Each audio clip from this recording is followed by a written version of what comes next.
கர்த்தருக்கு ஸ்தோத்திரம். எங்கள் அருமையான எங்கள் ஊர் சவுலூர் காலனியில் இருக்கிறதான எங்கள் அன்பு ஜனங்கள் யாவருக்கும், இங்க இருக்கிற பாத்திரம் கழுவி கொண்டிருக்கிற அருமையான எங்கள் அக்காவுக்கு, அக்கம் பக்கத்துல அங்க கவனித்துக் கொண்டே வேலையை செய்து கொண்டிருக்கிற அம்மாமாருக்கு, குழந்தைய தூக்கி கொண்டு வர்ற அருமையான நம்முடைய சகோதரி எல்லாருக்கும் இந்த மாலை வேலையில ஒரு சந்தோஷமான விஷயம். அது இயேசு உங்களுக்கு ஒரு நற்செய்தியை நாங்க இந்த சாயங்கால வேலையில உங்களுக்கு கொண்டு வந்திருக்கிறோம். ஒரு சந்தோஷமான செய்தியை நாங்க உங்களுக்கு கொண்டு வந்திருக்கிறோம். கொஞ்ச நேரம் நீங்க அப்படியே உங்க வேலையை செஞ்சு கொண்டு நாங்க சொல்ற விஷயங்களும் கொஞ்சம் டெய்லியும் பாட்டி பேசுறது, தாத்தா பேசுறதே கேட்டு இருக்கிறீங்க. இன்னைக்கு கொஞ்சம் புதுசா ஒரு சில விஷயம் கேளுங்க. எங்கள் ஜனங்களே, நான் பைபிள்ல இருந்து ஒரே ஒரு காரியத்தை உங்களுக்கு இந்த நாள்ல நான் உங்களுக்கு சொல்ல வந்திருக்கிறேன். என்னன்னு கேட்டீங்கன்னா, பைபிள்ல அப்படியா ஒரு வசனம் இருக்குது. என்னன்னா நான் படிக்கிறேன், நல்லா கேளுங்க.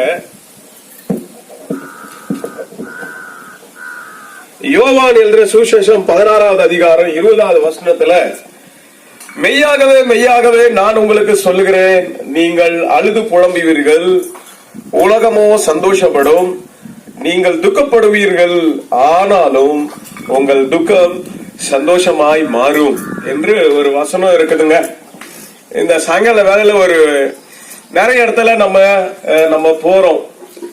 இங்க இயேசு ஒரு சொல்றாரு, உங்கள் துக்கம் சந்தோஷமாக மாறும் அப்படின்னு சொல்லி இயேசு உங்களை பார்த்து ஒரு வார்த்தை, ஒரு பொன்னான வார்த்தை எங்களுக்கு சொல்றாருங்க. ஆமாங்க, இந்த நாட்கள்ல பாருங்க, நமக்கு பலவிதமான நமக்கு நெருக்கடியான சூழ்நிலைகள், நம்ம வாழ்ற இந்த உலகம் ரொம்ப போட்டி போடுற உலகமா இருக்குது. யாரும் தட்டி கொடுக்கறது கிடையாது. ஏன்னா தள்ளி விடுவாங்க, நம்மள தூக்கி விடுறதுக்கோ, நம்மள விசாரிக்கிறதுக்கோ, நம்மள பாத்துக்கிறதுக்கோ, கேர் பண்றதுக்கோ, போன் பண்றதுக்கோ, இன்னைக்கு ஒரு மெசேஜ் அனுப்புறதுக்கோ யாருமே இன்னைக்கு இல்லங்க. நம்மள விசாரிக்கிறதுக்கோ பாத்துக்கிறதுக்கோ யாரும் இல்ல. அதனால நமக்கு என்ன ஆயிடுதுன்னா, நமக்கு நம்மளுடைய வாழ்க்கை எப்படி போகுதுன்னு சொன்னா, ஏதோ ஒரு மிஷின் மாதிரி நம்ம வாழ்க்கை போய்கொண்டே இருக்குது.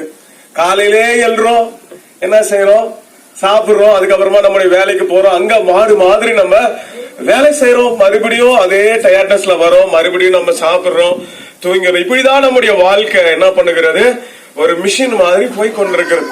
ஏதோ ஒரு பண்டிகை நாள் வந்தா நம்ம என்ன பண்றோம், ஒரு புது சொக்கா போடுறோம், வீட்டுல கோழி குழம்பு அடிச்சு கறி வச்சு நல்ல நம்ம குழம்பு வச்சு சாப்பிடுறோம். அவ்வளவுதான் நமக்கு தெரிந்த சந்தோஷம். நமக்கு தெரிஞ்சது ஒரு சினிமா தியேட்டருக்கு போயிட்டு வந்தா, அப்பாடா என் தலைவர் படத்தை நானு பாத்துட்டு வந்துட்டேன், இன்னைக்கு சூப்பரா என் தலைவன் என்னமா இருக்கிறான், என்னமா பைக் ஓடுறான், என்னமா ஃபைட் போடுறான், இப்படி எல்லாம் பாருங்க. இப்படி எல்லாம் பாத்துட்டு வந்தா ஒரு 2 மணி நேரம் நம்ம அந்த படம் பார்த்துட்டு கை தட்டி விசில் அடிச்சுட்டு வந்தா ஒரு ஹாப்பி ஆயிடுதுப்பா அப்படின்னு நினைக்கிறோம். ஒருவேளை நமக்கு உடம்பு சரியில்லாம போயிடுது, கஷ்டம் அப்படின்னு சொன்னா செய்யற வேலைக்கு சாயங்காலம் அந்த பக்கம் போயிட்டு வந்தா ஒரு கட்டிங் போட்டா என்ன ஆயிடுது, பரவாயில்ல, ஒரு அளவுக்கு கொஞ்சம் இதாயிடுது. அவ்வளவு தாங்க நம்ம நினைக்கிற சந்தோஷம். என்னன்னா அற்ப சந்தோஷமா தான் நம்ம நினைக்கிற சந்தோஷம் அற்ப சந்தோஷமா தாங்க இருக்குது. இன்னைக்கு நான் உங்களுக்கு ஒரு விஷயத்த நான் சொல்றேங்க, பைபிள்ல இருந்து என் வாழ்க்கையில இயேசு எனக்கு செய்ததுல இருந்து நான் உங்களுக்கு சொல்றேங்க. அது சந்தோஷம் இல்லைங்க. சில உறவுகள் நம்ம பாருங்க, உறவுகள் நம்ம கூட இருந்தா, இவங்க நம்ம கூட இருந்தா நல்லா இருக்கும், அவங்க நம்ம கூட இருந்தா நல்லா இருக்கும்னு நினைக்கிறேன். ஆனாலும் என்ன ஆயிடுது, அதே உறவு நமக்கு சொந்தக்காரர், நம்ம மாமா சித்தப்பா எல்லாம் பாக்குறோம். ஆனா அவங்கதான் நமக்கு முதலா என்ன பண்றாங்க, ஒரு நல்ல காரியம் நடக்கட்டுமே, ஒரு கல்யாணம் நடக்கட்டுமே, ஒரு விசேஷம் நடக்கட்டுமே, அன்னைக்கு அவங்க தான் நம்மள என்ன பண்றாங்க, டாமினேட் பண்ணி அவங்க கெத்து காமிக்கிற மாதிரி என்ன பண்றாங்க, நல்லா கெத்து காமிக்கிறாங்க. பாத்தியா, சொந்தக்கார மத்தியில நீங்க உங்களோட நாங்க தான் என்ன பண்ணிருக்கிறோம், நாங்க வீடு கட்டி இருக்கிறோம், நாங்க நகை போட்டிருக்கிறோம், நாங்க கார் வாங்கியிருக்கிறோம், பைக் வாங்கியிருக்கிறோம், இடம் வாங்கியிருக்கிறோம் அப்படின்னு சொல்லி யாரு சொல்றது, சொந்தக்காரங்க தான் இன்னைக்கு நமக்கு என்ன ஆயிடுறாங்க, அவங்க தான் நமக்கு முன்னாடி கெத்து காட்டுறாங்க. அப்படிதாங்க இந்த உலகம் போய் கொண்டு இருக்குதுங்க. எங்கெங்க இருக்குது சந்தோஷம் நமக்கு? நம்முடைய வாழ்க்கையில அருமையான எங்களுடைய அன்பு உறவுகளே, நீ நமக்கு சந்தோஷமே இல்லாத ஒரு வாழ்க்கையில நம்ம இருக்கிறோம். அதனால சந்தோஷம் எங்க விற்கும், எந்த கடையில விற்கும், பவுல்சன் ஸ்டோர்ல கிடைக்குதா, நவபாரத்துல கிடைக்குதா அப்படின்னு கேட்டா, அங்க போய் கேட்டீங்கன்னா உங்களை கீழ்பாக்கத்துக்கு, அந்த பக்கம் கீழ்பாக்கத்துக்கு உங்களை சேர்த்தணும்னு சொல்லுவாங்க. நான் உங்களுக்கு ஒரு சந்தோஷத்துக்கான வழியை நான் கொண்டு வந்திருக்கிறேன். நீங்க உண்மையாகவே நீங்க இதை கொஞ்சம் கேட்டு பாப்பீங்கன்னு சொன்னா நான் பேசி முடிக்கும் போது உங்களுக்கு நிச்சயமாகவே அந்த சந்தோஷத்துக்கான ஒரு ரூட் நீங்க கண்டிப்பாக நீங்க தெரிந்து கொள்ள முடியுங்க. என்னதான்ப்பா சொல்ற, நீயும் சொல்ற இழுக்கிற ஜவு மிட்டாய் மாதிரி சீக்கிரம் வந்த மேட்டரை சொல்லிட்டு கிளம்புங்க வீட்டுக்கு, நாங்க வேற நிறைய வேலை இருக்குது அப்படின்னா நீங்க சொல்றது எனக்கு மைண்ட் வாய்ஸ் கேக்குது. இருந்தாலும் இன்னைக்கு ஒரு நாள் எங்களுக்கும் வாய்ப்பு கொடுங்க. அதனால உங்களை தாழ்மையோட கூட கேட்டுக்கொள்றோம். நான் பாருங்க உங்க மத்தியில பேசி கொண்டிருக்கிற என்னுடைய வாழ்க்கையில நான் நடந்தது ஒரு விஷயம் உங்களுக்கு ஒரு பிளாஷ்பேக் மாதிரி கொஞ்சம் உங்களுக்கு சொல்லணும்னு நான் நினைக்கிறேன். இன்னைக்கு பாத்தீங்கன்னா நான் ஒரு பாஸ்டர் அப்படின்னு சொல்லிட்டு என் பேருக்கு முன்னாடி போட்டுக்கிறேன். அது கடவுள் கொடுத்தது. ஆனா அதுக்கு முன்னாடி நான் எப்படி இருந்தேன் அப்படின்னு சொல்லி கேட்டீங்கன்னு சொன்னா, இதே கிருஷ்ணகிரியில ஒன்ஸ் அப்பான் டைம் நான் வந்து இதே ஊர்ல இதே கிருஷ்ணகிரியில பாத்தீங்கன்னா எங்க ஊர் அந்த ராசுவி பக்கமா அந்த ஜோதிவார் கோயில் தெருவு நீங்க கேள்விப்பட்டிருக்கிறீங்கன்னு நினைக்கிறேன். ஜனங்களே, பாரத் மெட்ரிகுலேஷன் ஸ்கூலு எல்லாருக்கும் தெரியும் நினைக்கிறேன். அங்க எங்க வீடு அங்கதாங்க இருந்துச்சு. அங்க எங்க அம்மா பேர் மஞ்சுளா, எங்க அப்பா பேரு மாது. அவங்க என்ன பண்ணாங்க, என்ன பெத்து போட்டாங்க. அது பண்ணதான் அவங்க பண்ண பெரிய தப்பு. என்ன பெத்துட்டு என்ன பண்ணிட்டாங்க, எங்க அம்மா எனக்கு 10 வயசு இருக்கும் போதே ஒரு குடும்ப பிரச்சனைனால சீமனை ஊத்தி கொளுத்திக்கிறேன்னு சொல்லி விளையாடினாங்க. விளையாட்டே விளையாடி போய் எங்க அம்மா அன்னைக்கே என்ன ஆயிட்டாங்கன்னா, அன்னைக்கு அவங்க அந்த சீமனைனால பாதிக்கப்பட்டு அவங்க உடம்பு எரிஞ்சு ஒரு 15 நாள் ஐசியூல இருந்து இறந்து போயிட்டாங்க. உடனே எங்க அப்பா என்ன செய்தாருன்னா, அவரும் அவருடைய வாழ்க்கையை பாக்குறேன்னு சொல்லி எனக்கு 2 தங்கச்சி உண்டு, அவங்களெல்லாம் நடுத்தருல விட்டுட்டு அவர் வேற கல்யாணம் பண்ணிட்டு அவரு போயிட்டாரு. எங்களை பாத்துக்கிறதுக்கு யாருமே இல்ல, அனாதையா நாங்க அன்னைக்கு நின்னோம். எங்க மாமா என்ன சரி எங்க அம்மாவுடைய சொத்து பத்தெல்லாம் வச்சு என்ன கொஞ்சம் படிக்க வச்சாங்க. அதுக்கப்புறம் ஒரு காலம் வந்த பிறகு இவனெல்லாம் பார்க்க முடியாது அப்படின்னு சொல்லிட்டு என்னை வீட்டு விட்டு துரத்திட்டாங்க. நானும் போனேன் ஓடினேன் எல்லா வரைக்கும் ஓடினேன்ற மாதிரி இந்த உலகத்துல பண்ணாத அக்கிரமங்களே இல்லைங்க. வீட்டு விட்டு துரத்தின பிறகு எனக்கு இந்த உலகத்துல எனக்கு ஒரு நாலேஜும் கிடையாது. போயிட்டு இதே ஊர்ல படுக்கிறதுக்கு வழி இல்லாம அந்த சென்னை பைபாஸ் எல்லாம் எந்தெந்த பிளாட்ஃபார்ம் எல்லாம் இருக்குதோ அங்கெல்லாம் போய் படுப்பேன். போலீஸ்ல இருக்கிறவங்க எல்லாம் வந்து போலீஸ்காரங்க இதெல்லாம் இங்க படுத்து இருக்கிற பிட்பாக்கெட் அடிக்க வந்துட்டியா, திருடுற வேலை வந்துட்டியான்னு சொல்லி என்னை துரத்தி விட்டுருவாங்க. பஸ் ஸ்டாண்ட்ல படுத்தா அங்கேயும் ஒரு படுக்கிறதுக்கு இடம் இருக்காதுங்க. அந்த மாதிரி நான் துரத்தி அடிக்கப்பட்டேன். அப்புறம் கெட்ட பழக்க வழக்கங்கள் அதெல்லாம் என் வாழ்க்கையில அதுக்கப்புறமா என்ன கேட்கறதுக்கு யாருமே இல்லை அப்படின்னு சொல்லிட்டு தினமும் குடி, தினமும் போதை வஸ்துக்கள், தினமும் கெட்ட விஷயங்களால என் வாழ்க்கை கொஞ்சம் கொஞ்சமா என் வாழ்க்கை எனக்கு என்ன ஆயிடுச்சுன்னா ஒரு சைக்கோத்தனமான ஒரு வாழ்க்கை ஆயாச்சுங்க.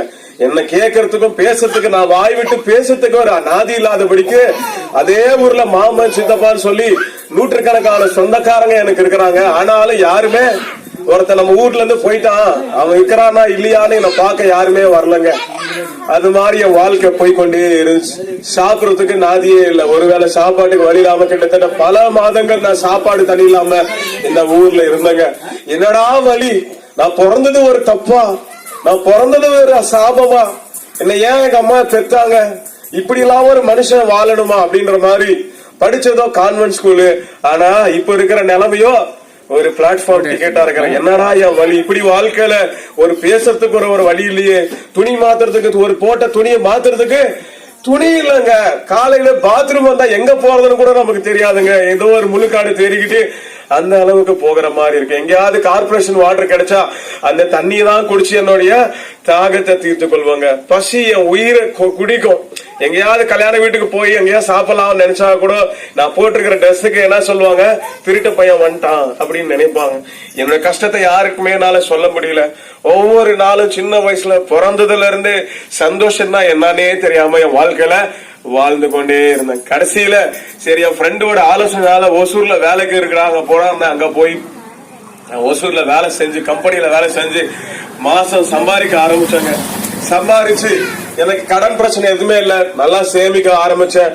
பணத்தை சேர்க்கும் போது எனக்கு பாத்தீங்கன்னா அப்பாடா இதுக்கு மேல நமக்கு சாப்பாடு பிரச்சனை இல்லை, நல்லா நம்ம சாப்பிடலாம்னு சொல்லி எல்லாத்தையும் சாப்பிட்டு அதுக்கப்புறமா பல கெட்ட பழக்க வழக்கங்கள்ல அடிமையாகி சரீரமும் கெட்டு போய் கடைசியில என்ன விடுவிக்கிறதுக்கு யாருமே இல்லையா. இந்த பணம் எல்லாம் சம்பாதிச்சு பார்த்தாச்சு, ஆனாலும் எனக்கு ஒரு நிம்மதி இல்லையே, ஆனாலும் எனக்கு ஒரு சந்தோஷம் இல்லையே.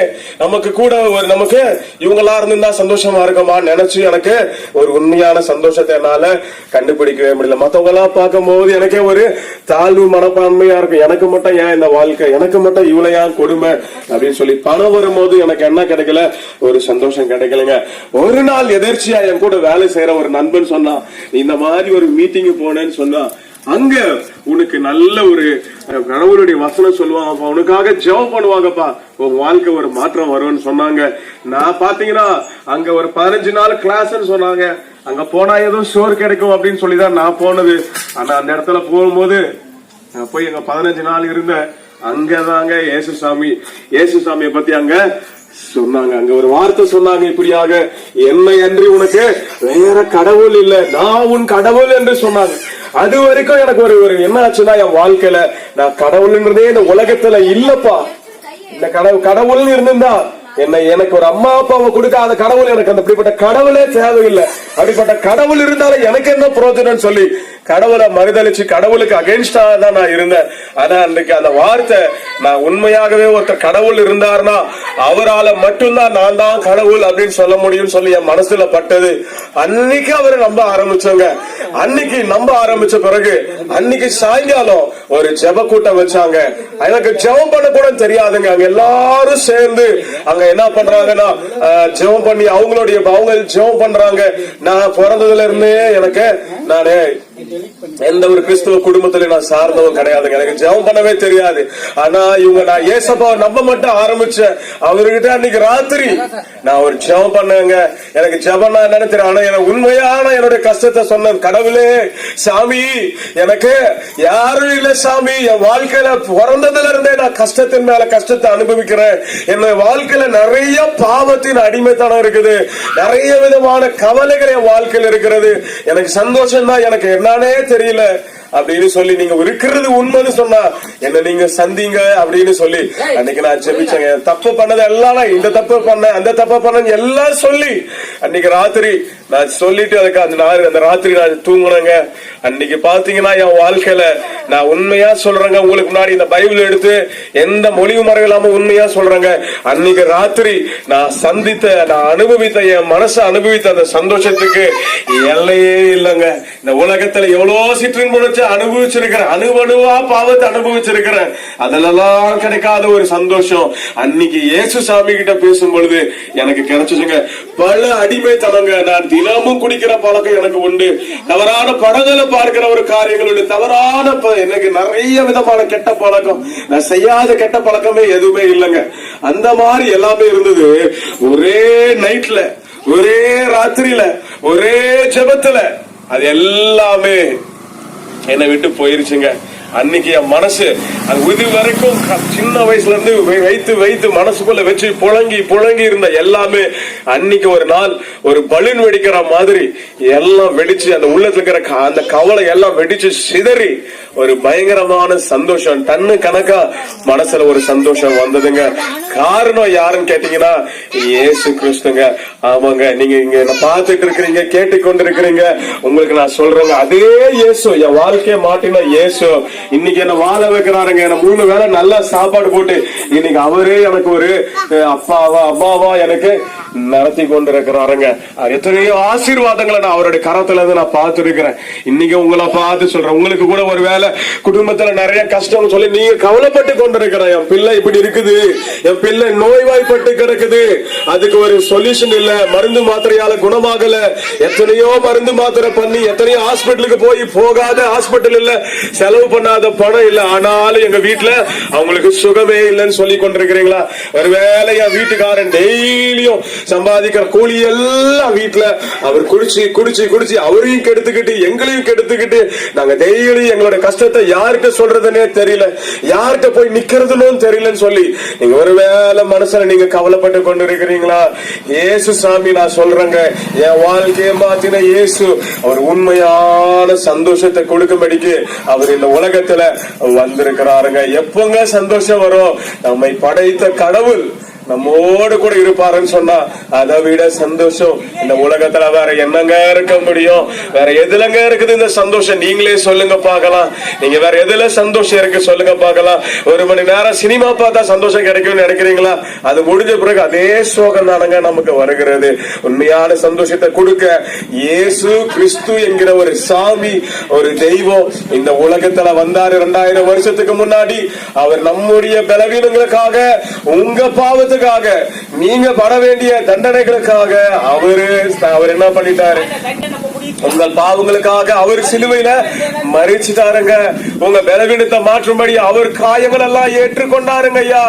உங்களுடைய கண்ணீரை எல்லாம் துடைக்கிறதுக்காக அவருடைய கரங்கள் எல்லாம் அவர் ஆணிகளை ஏற்றுக்கொண்டார் ஐயா. நம்மளை எப்போதுமே நினைச்சு கொண்டே இருக்கிறதுக்காக அவருக்கு என்ன கொடுக்கப்பட்டது தெரியுமா? பரிசு. சிலுவையில முள் கிரீடத்தை கொடுக்கப்பட்டதுங்கய்யா. இன்னைக்கும் அவர் ஒவ்வொருவரும் அவர்கிட்ட வரும் பொழுது அவர் அன்பாகவே அரவணைத்துக் கொள்ளுகிற தேவனாக இருக்கிறாரியா. அவர் எதையும் அவர் பார்க்கறது இல்ல. நம்முடைய தோற்றத்தை, வெளிப்பிரகாரமான தோற்றத்தை பார்க்கறது கிடையாது. என்ன டிரஸ் போட்டிருக்கிறாங்க, என்ன காஸ்டியூம் யூஸ் பண்ணிருக்கிறாங்க, என்ன பைக் வச்சிருக்கிறாங்க, எவ்வளவு பேங்க்ல பேலன்ஸ் வச்சிருக்கிறாங்க, அதை அவர் பார்க்கறது இல்லைங்கய்யா. உங்க உடைந்து போன இருதயம், உங்க நொந்து போன இருதயம், கவலையோடு கூட இருதயத்தை ஆற்றும்படியாக அவர் சிலுவையில எல்லா பிராயச்சத்தையும் அவர் செய்து முடித்து விட்டாருங்கய்யா. அவர் உங்க கூட இருந்தாருன்னு சொன்னா உங்களை விட இந்த உலகத்துல பாக்கியமான ஒருவர் இல்லைங்கய்யா. இயேசு கிறிஸ்து உங்க குடும்பத்துல இருந்தாருன்னு சொன்னா உங்களை விட இந்த உலகத்துல பாக்கியவான் யாருமே இல்ல, பாக்கியவதி யாருமே இல்லையா. உங்களை மாதிரி ஆஸ்வதிக்கப்படவங்க யாருமே இருக்க முடியாதுங்கய்யா. அவரை நீங்க கூப்பிட்டீங்கன்னு சொன்னா போதும், அவரு உடனே 24 மணி நேரமும் நமக்காக காத்து கொண்டிருக்கிற தேவனாக இருக்கிறார். இன்னைக்கு என்ன தேடி வா, அங்க வா, இங்க வாங்கன்னு சொல்லி என்ன பண்றாங்க? நிறைய பேர் சொல்லி கிடக்குறாங்க. இயேசு அப்படிப்பட்டவர் அல்ல. உங்களை தேடி உங்க வீட்டுக்கு, உங்க வீடு எப்படிப்பட்ட ஓட்ட வீடா இருந்தாலும் சரி, அந்த வீட்டுல மகாராஜா வந்து வாசம் பண்ற அவர் விரும்புகிறாருங்க ஐயா. இந்த வார்த்தையை இவ்வளவு நேரம் பொறுமையா நீங்க கேட்டுக்கொண்டிருந்தீங்க. இந்த வேலையில மனசுல ஒரே ஒரு வார்த்தை, இயேசுவேன்னு ஒரு வார்த்தை கூப்பிட்டு பாருங்க. நான் சொல்றேன், கண்டிப்பா சொல்றேங்க. இன்னைக்கு இயேசு உங்க வாழ்க்கையில் அவர் இருக்கிறது உண்மை.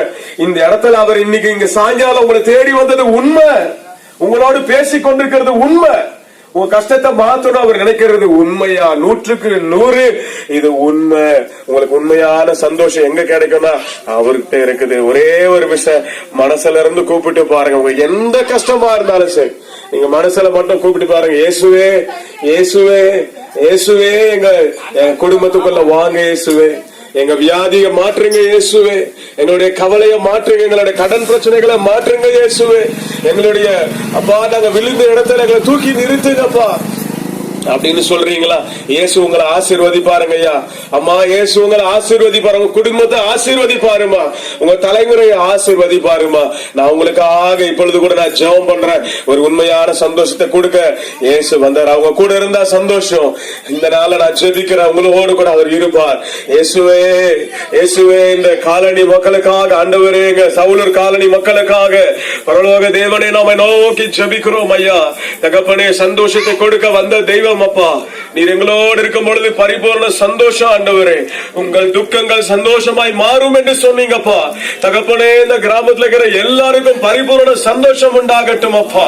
எந்த கவலைகள் அவர்களை நெருக்கி கொண்டிருந்தாலும், எந்த ஆண்டவரே அறிக்கைகள் அவர்களை நெருக்கி கொண்டிருந்தாலும், கவலைப்படுத்திக் கொண்டிருந்தாலும், எந்த ஒரு காரியத்தை நித்த அவருடைய மனதில் வைத்து சஞ்சலப்பட்டு கொண்டிருந்தாலும், தகப்பனே, இந்த சாயங்கால வேளையில தெய்வீக சந்திப்பு, கிறிஸ்துவின் நாமத்தின் சந்திப்பு, சுவிசேஷ வார்த்தைகளின் சந்திப்பு உண்டாக ஆண்டவரே. இப்பொழுதே குடும்பங்களுக்குள்ள இருள் நீங்கி வெளிச்சம் உண்டாக ஆண்டவரே. பலவீனங்கள் நீங்கி சுகம் உண்டாக ஆண்டவரே. எல்லா அந்தகார சங்கிலிகள் அறுபட்டு, பிசாசின் போராட்டங்கள் நிர்மூலமாக்கப்பட்டு ஆண்டவரே, பரிசுத்த ஆவியோட